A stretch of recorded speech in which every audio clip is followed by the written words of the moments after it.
Assalamualaikum warahmatullahi wabarakatuh. Alhamdulillah, apa kabar anak-anak? Hari ini Ustaz Taufik akan melanjutkan materi bab 2 tentang kedudukan Undang-Undang Negara Republik Indonesia tahun 1945. Pada awalnya, undang-undang lahir untuk membatasi kekuasaan raja yang pada waktu itu berkuasa sewenang-wenang. Daripada itu, undang-undang diperlukan untuk mengatur hak dan kewajiban penguasa untuk memerintah, syarat hak kewajiban rakyat yang diperintah. Dan jika suatu negara tidak memiliki undang-undang, dapat dipastikan akan terjadi penindasan terhadap hak asasi manusia. Bisa disebut dengan HAM kalau sekarang, hak asasi manusia.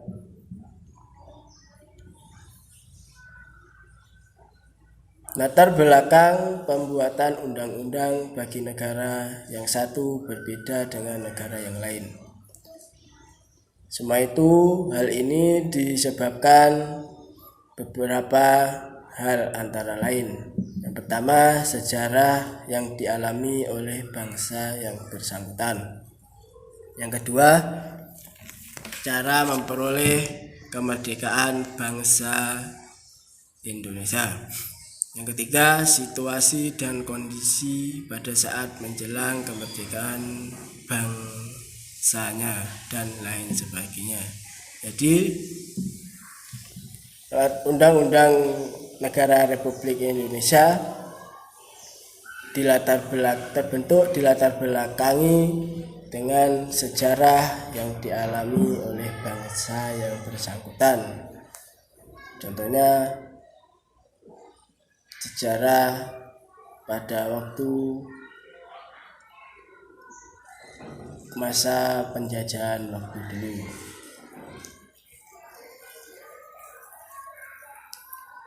Kalian mungkin pernah mendengar kata konstitusi, anak-anak. Ada yang pernah dengar? Pasti pernah ada yang dengar. Apa itu konstitusi dan apa hubungannya dengan undang-undang dasar? Mari kita cermati. Kalian pasti juga pernah mendengar tentang salah satu lembaga negara, yaitu Mahkamah Konstitusi. Ya apa enggak? Pasti juga ada yang pernah dengar Mahkamah Konstitusi. Konstitusi menurut beberapa ahli memiliki arti yang lebih luas daripada Undang-Undang Dasar Negara Republik Indonesia. Dan ternyata undang-undang hanya sebagian dasar dari konstitusi, yaitu konstitusi tertulis. Jadi ternyata undang-undang dasar itu hanya sebagian dari konstitusi, yaitu konstitusi tertulis, ya. Berikutnya, Undang-Undang Negara Republik Indonesia tahun 1945 merupakan sebagian dari hukum dasar, yaitu hukum dasar tertulis. Jadi, Undang-Undang Negara Republik Indonesia itu adalah hukum konstitusi tertulis, ya, merupakan dari hukum konstitusi yang tertulis. Jadi di atas undang-undang itu ada hukum lagi namanya Mahkamah Konstitusi. Paham anak-anak? Di sini saya lanjutkan. Daripada itu, sebagai hukum dasar Undang-Undang Negara Republik Indonesia tahun 1945 berkedudukan sebagai sumber hukum dan merupakan hukum dasar yang menempati kedudukan tertinggi. Jadi undang-undang sebagai hukum dasar saat ini menempati kedudukan yang tertinggi di Indonesia setelah Mahkamah Konstitusi, sehingga mempunyai fungsi sebagai alat kontrol norma hukum pada saat ini. Dan Undang-Undang Dasar Negara Republik Indonesia tahun 1945 adalah keseluruhan naskah yang terdiri atas pembukaan dan pasal-pasal, di mana keduanya merupakan satu kebulatan yang utuh. Jadi di dalam naskah undang-undang itu terdiri dari beberapa pasal-pasal dan pembukaan yang mungkin pernah kalian dengar pada saat melaksanakan kegiatan upacara bendera yang biasanya dibacakan oleh pembawa undang-undang. Ingat kan anak-anak? Pasti ingat. Berikutnya sifat dan fungsi undang-undang.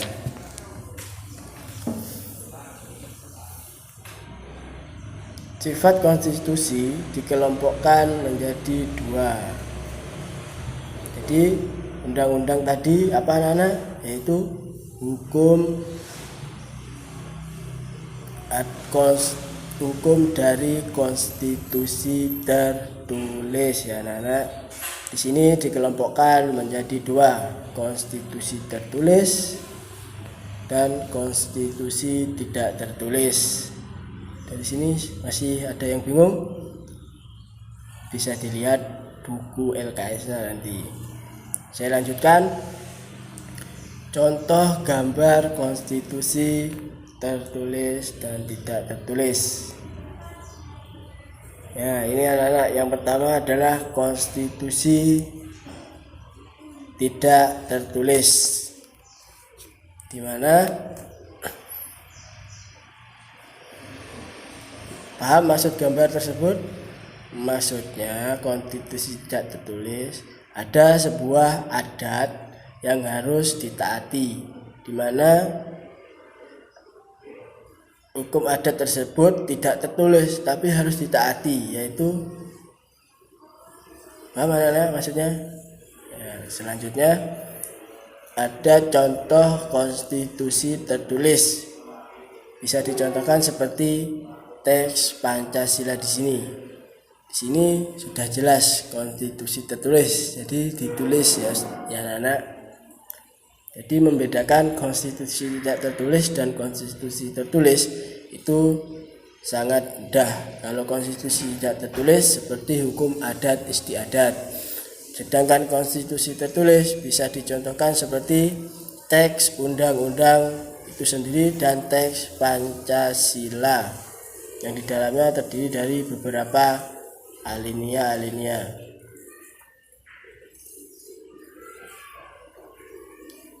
Berikutnya perlu diingat, dinamika kehidupan masyarakat dan negara Indonesia tumbuh. Zaman berubah, dinamika kehidupan masyarakat dan negara tidak bisa dihentikan. Jadi perlu diingat ya, kehidupan masyarakat Indonesia itu semakin tumbuh dan zaman semakin berubah. Oleh karena itu, maka makin supel sifat aturan tersebut akan makin baik jadinya. Kita harus menjaga supaya sistem undang-undang dasar tidak tertinggal oleh zaman. Jadi semakin masyarakat Indonesia itu tumbuh, zaman juga akan semakin berubah, maksudnya di sini ya. Jadi kalian sebagai penerus bangsa harus menjaga supaya sistem undang-undang dasar tidak tertinggal oleh zaman.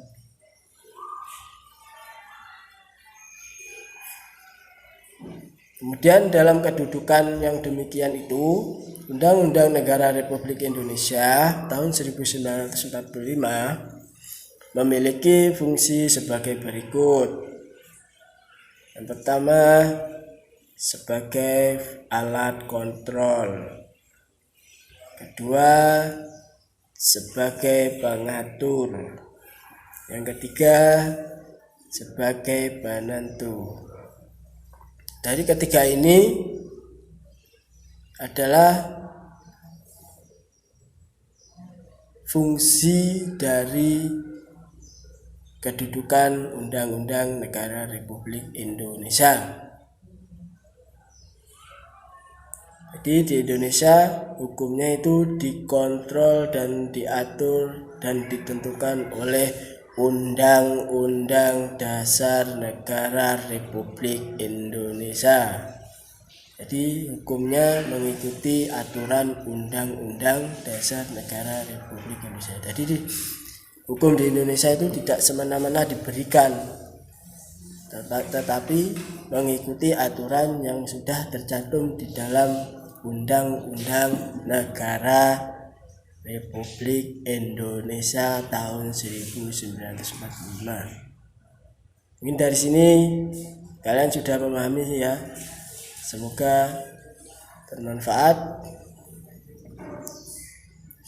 Mungkin itu saja, Ustadz akhiri. Wassalamualaikum warahmatullahi wabarakatuh. Sampai jumpa.